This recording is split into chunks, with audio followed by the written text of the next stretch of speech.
Good morning, everyone. This is Shirley from Shirley's World.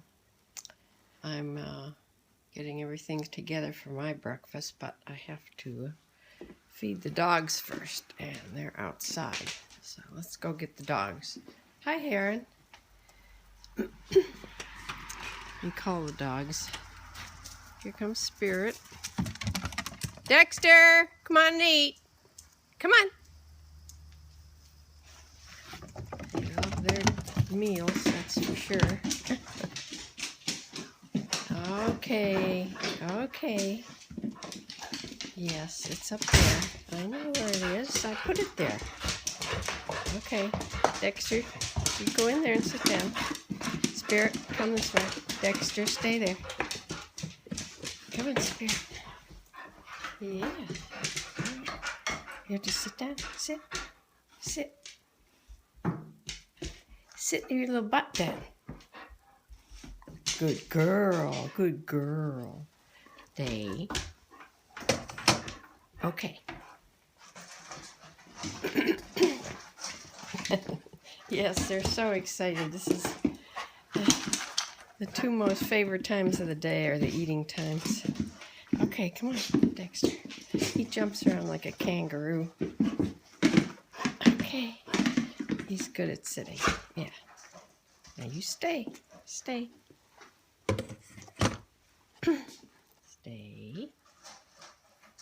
Okay. That blue thing in the bowl is so they don't bolt their food. It keeps them from eating a little too fast. Pointers are deep-chested dogs, and if they eat really fast and gulp their food and eat too much at one time, they can get bloat. So it sort of keeps them from eating too fast. They have to eat around that blue thing. So, all right, I'm going to have a big, thick waffle. Let me put you in the holder here first. There I am. Put you in the holder and get my breakfast now.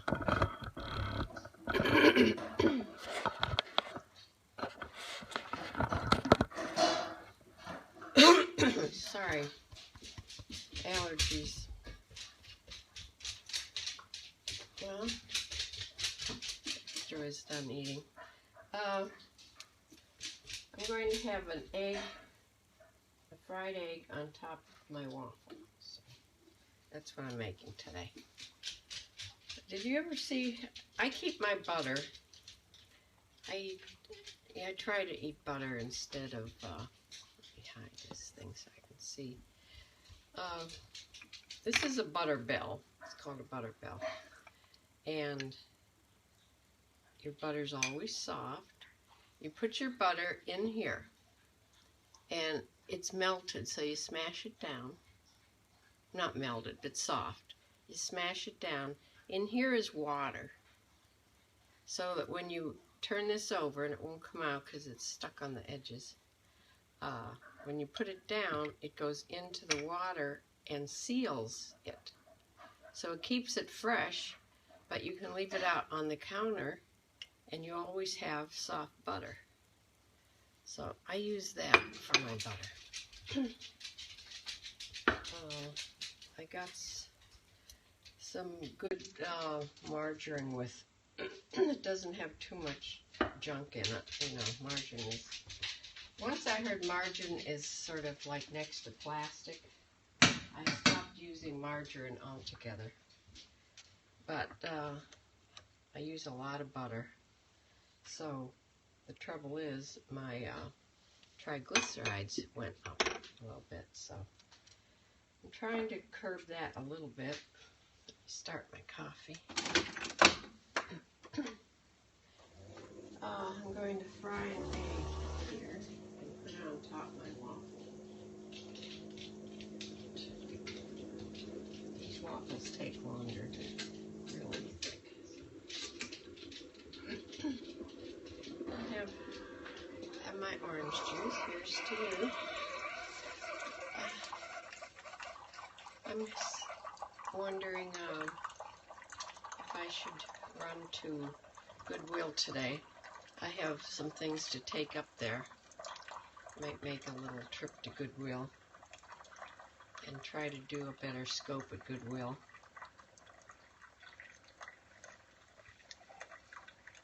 I like the pocket thing that I put my phone in, but what I don't like about it is I can't see any comments, so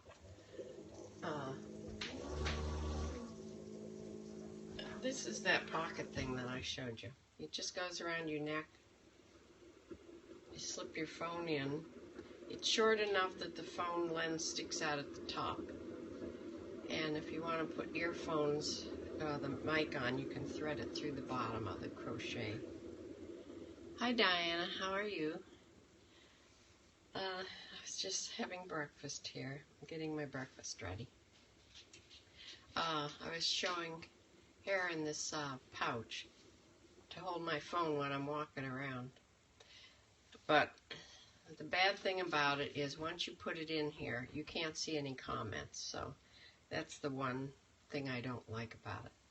But I don't know how people do things, go to the stores and do things that they have to do one-handed holding the camera. I don't know if it's, I'd like somebody to explain that to me. I'm not very agile. Hi, my 3-year-old daughter is granddaughter. Oh, hi.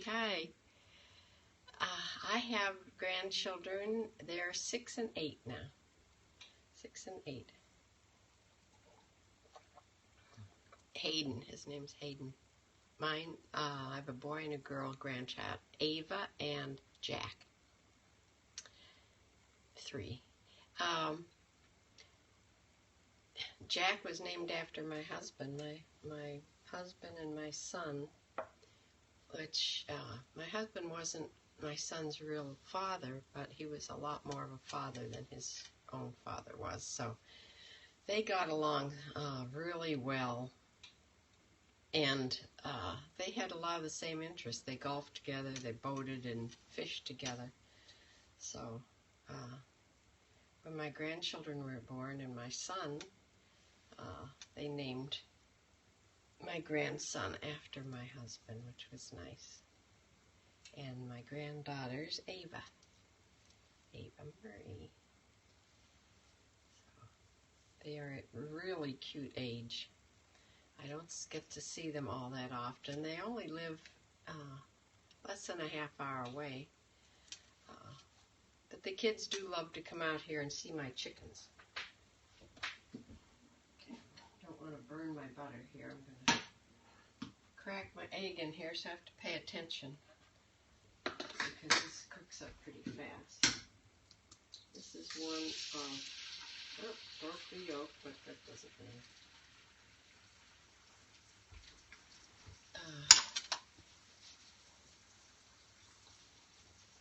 Some salt.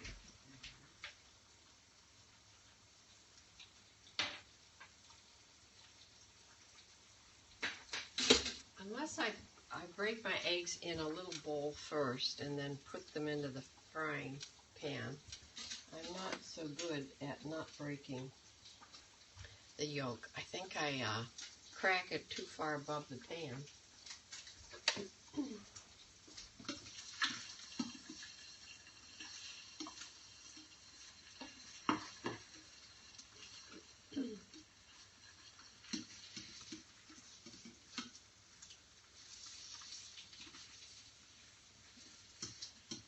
I wish I was one of those people that could flip things by doing this with your frying pan, but I think that would be a disaster.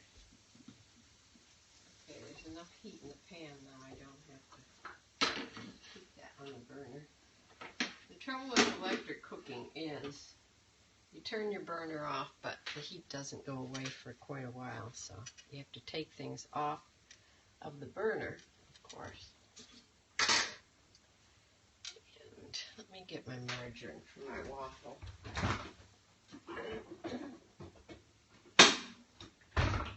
This is, I can't believe it's not butter. It's non-GMO and 0 artificial preservatives, so I don't know. Who knows what it's made out of? Let's see. It's soybean oil, palm oil. Oh, let me just think about that right now. See, that's what I mean. I live in Shirley's world. Things I don't want to, things that are, sometimes things that aren't so good, I just put in the back of my mind. I don't think about that. Okay. Put my syrup on there first.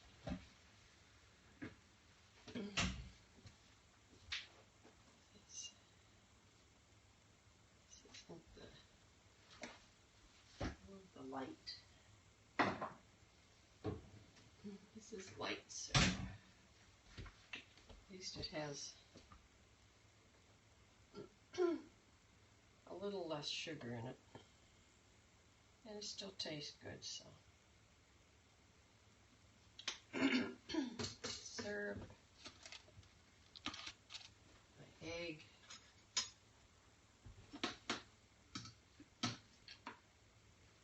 Top for protein. That way I don't feel so bad about eating the sweet waffle. I have my protein in my egg from my chickies. And I'll put some blueberries and some. Oh, after I went shopping at the store, I remember I was going to check out. Well, then I remembered I hadn't gotten butter, so I went back to the butter aisle, and on the way back to the cash register, I saw that they had these blueberries on sale. This huge container of blueberries, $1.50. $1.50. So I had to get those, of course. And also, I had to pass by the bread and cake aisle.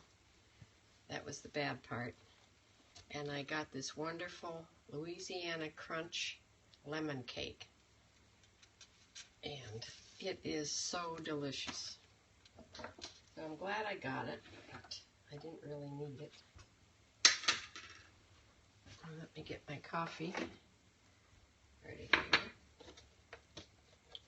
Yes, I have to have half and half in my coffee. It's just not the same with milk. And of course, the creamers are just all chemicals too.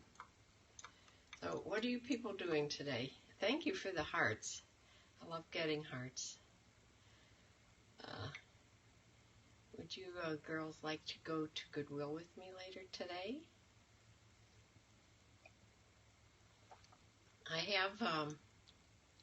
I got that catch me. So my videos, my broadcasts are saved actually on Twitter. The catch, so they're on more than 24 hours now. Sometimes that's good, sometimes that's not so good. I talked about aging yesterday and the thing about losing your words when you're trying to talk. And the whole time I was doing that video, because I was sort of trying to read it, and for my blog I had written, I swear it was worse than me trying to remember words. So that it was sort of a depressing little talk. I shouldn't have put that on catch, I don't think. But once you tell catch that to watch for everyone that goes on Twitter, then it catches every single one. I think you can just have certain ones go on, be saved, but right now all of mine's being saved. I didn't catch that last comments. If you want to make it again so I can see. Thank you so much for the hearts. Everybody is saying they have thousands and thousands and tens of thousands, 100,000 hearts. I have no idea how many hearts I have, but I don't think it's many. So I really appreciate them when I get them. Thanks. I better go and eat my breakfast now. See, it sort of looks healthy, doesn't it, with the eggs? I think it was an important talk about losing words. Thank you. I know that is probably the most exasperating thing about getting older to me, about losing my words. So I just wanted to tell. There's mostly younger people on Periscope, so they're probably not even aware of it. I have 21,000 hearts. Wow, that's a lot for me. I do scope every day, whether anybody's listening or not, so thank you so much. That's great. That makes me feel good today now. So, what kind of dogs do you have? I have English pointers. They're rescue dogs. My very first English pointer, however, was my husband's hunting dog, and he got that dog at a breeder. His name was Rocky. He turned out to be my very best friend. And since then, I loved that breed. Before that, I had labs. Always had labs. Yes, let's go see them. Let me turn the camera. Okay, here they are. This is Dexter. He's the male. I got him 2 years ago. He was a stray that walked up to a farm down in Alliance, Ohio, and he was really skinny, had been out for a long while, and she took him in, fed him, got him up to weight, called the Pointer Rescue Organization. That's the one I work with, and asked me to go get him and foster him. So Dexter wasn't even ever housebroken. He's never been in a house before. So I got him housebroken, and he was such a great dog that I adopted him. And this is Spirit. I just got her late last fall into the winter. And she was found in Oklahoma. She had been used for breeding, probably by hunters that raised pointers, and she was dumped out in the woods along with another pointer. She was starving to death when they found her. Whoever found her took her to the ASPCA, and she had mammary tumors. She was in really bad shape. They called the Pointer Rescue Organization, and they okayed them to do the surgery for her mammary tumors, and they got some weight on her before they sent her to her foster that was in Florida. So she traveled all the way from Oklahoma to Florida, and she was with her foster mother for probably 4 or 5 months. And then I saw her on their site, and I thought she would be a good match for Dexter. So she traveled from Florida all the way up to me in Ohio. So she's a very well-traveled dog. And I adopted her because she got along with Dexter so well. And they are a good pair. So that's my, those are my dogs. I have rescued other breeds. I have rescued an old Saint Bernard. He was only with me 3 years because his back end gave out altogether then, and he couldn't walk anymore. But one thing I learned about big dogs, and I always had labs. I mean, they're pretty big. But of course, the Saint Bernard weighed 164 pounds, so I did learn that when you're 73, you should not have a dog that outweighs you. Not that he was the most gentle soul ever, but when he would go down, once his hips gave out, when he would go down, I had to it was very hard for me to get him back up again to walk. I had one of those slings that I would put around him and lift his back end. Once I got him on his back feet, then he could shuffle along, but it got to be that he was in a lot of pain and nothing we were doing was helping, so he went to heaven. That was a sad day. He was just such a wonderful dog. Of course, all my dogs are wonderful dogs. I am a super dog lover, so. Anyway, I think I'm going to go and eat my breakfast now, which is a waffle with eggs and fruit on it, and my coffee. So I'll say goodbye for now, and I'll try to, yes, thanks for being here, D Bears. Oh yeah, the D Bears fan. Enjoy your breakfast. I will. Thank you, Heron. I'll be on a little later. We'll take a trip someplace. All right. Thank you. Bye-bye.